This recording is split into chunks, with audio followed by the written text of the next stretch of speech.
Hi, it's Stan Reinford, and welcome to this week's market update for June 17th.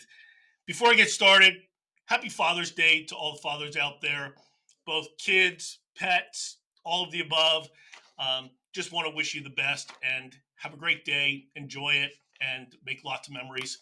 So let's just jump into it. So we had lots of great questions, comments, and feedback. And one of the things that I want to bring up is something that someone pointed out to me that I don't know that I brought up. So let me kind of jump in here. So what we're looking at here is the top three. We have the three boxes. To the left is the 30-year treasury.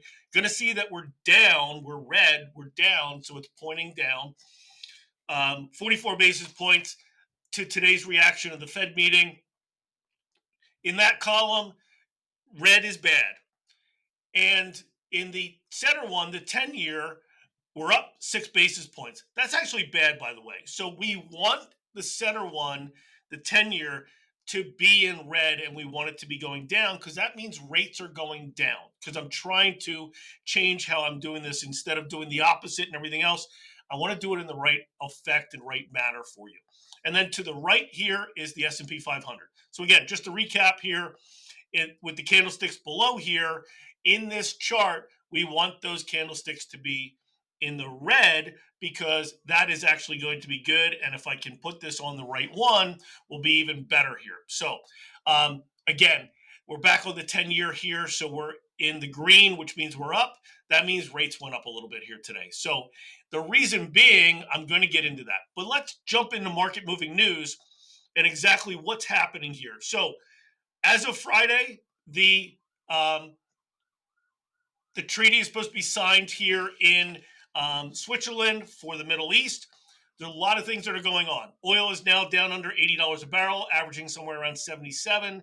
The average regular gallon of gas is about 404, and it is expected in the near future. One doesn't know what the near future is because remember, it's like breaking a bone. It happens in an instant, but it takes a long time to heal and get to there. But they're anticipating them going down into the low threes, 3.3ish. So we'll have to wait and see. I would love that, and as well as I'm sure a lot of people would love that. So in regards to Friday's signing, there's a lot of market optimism. We've been here before, folks, so let's just wait and see what happens and make sure.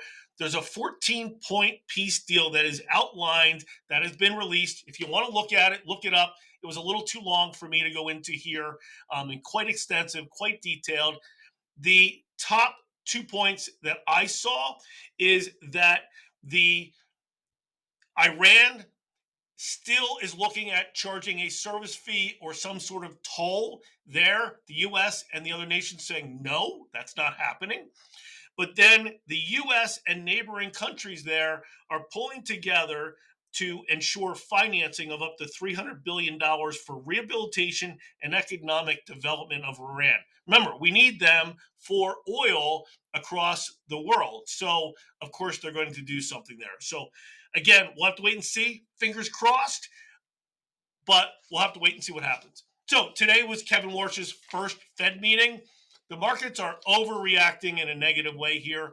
He said a lot of great things. He's looking at having a joint task force inside and outside to help him with everything.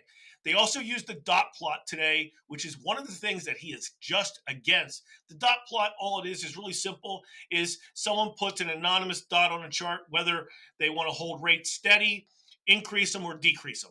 But several of them said that they wanted to increase before the end of the year. Well, what's that going to do? Is that really going to open the Strait of Hormuz? Is that going to lower oil? Is that going to change inflation? Is it going to change all these different things? The real answer is probably not. If you look at all the analysts and everything, that's not coming from me. That's coming from all the analysts and so forth. So we'll have to wait and see. But he wants to do away with this dot plot. He also wants to do away with a lot of the forward thinking, the forward commenting of what they're looking for, including where inflation is coming from. And I'll get into it in the future weeks. But I did a little research as to where that 2% came from, and I'll get into it at some point when I have some time. Today I'm running just a little bit behind, so we'll get to there. But that being said, let's talk jobs. So ADP released their weekly employment report, ending May 30th, showing that on an average there were 25,500 jobs that were created over the previous 4 weeks. So it's around 110,000 jobs being created over a 30-day period. Down slightly from where we were, and there's been no revisions to where the previous ones.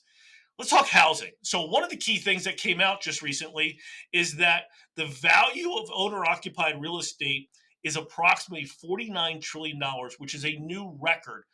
Now, if you subtract out mortgage debt of approximately 14 trillion, that leaves about 35 trillion in home equity, which is massive.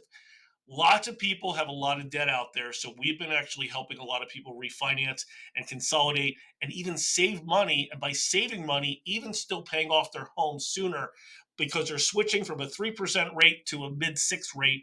And we're still showing them how to pay off their homes sooner than they would have done it the other way. So again, the other thing that I want to tell you is the next time somebody says renting is cheaper, have them look at the bigger picture of wealth creation in real estate. Let me tell you a quick story. We helped some clients a little over 2.5 years ago, unsure, first time home buyers if they were going to buy. They bought reluctantly. Before March of this year, rates had gone down. We were able to help them save some money because they got in the upper sevens, and we were able to help them get in just around the 6% mark. And when we did their appraisal, they were still reluctant about refinancing. They had accumulated over $100,000 in appreciation in that just a little over 2.5 years. So think about that. That's out there for everyone right now. So let's talk interest rates. Interest rates are in the mid sixes right now, holding their own. We'll have to wait and see. Again, this is probably an overreaction to what's happening today, to the first Fed meeting, and we'll have to wait and see. But remember, there's 15 things that go into pricing a loan, and all of them, every person is like a fingerprint. So please keep in mind, we help clients that are looking at buying or refinancing, whether it's a primary residence, second home, or investment property, whether it's refinancing, whether it's home equities, whether it's reverse mortgages, whether it's reverse or renovation. So have a great week. Please forward and share. And if you have a scenario that you're unsure about, give us a call. We'd love to help. Take care.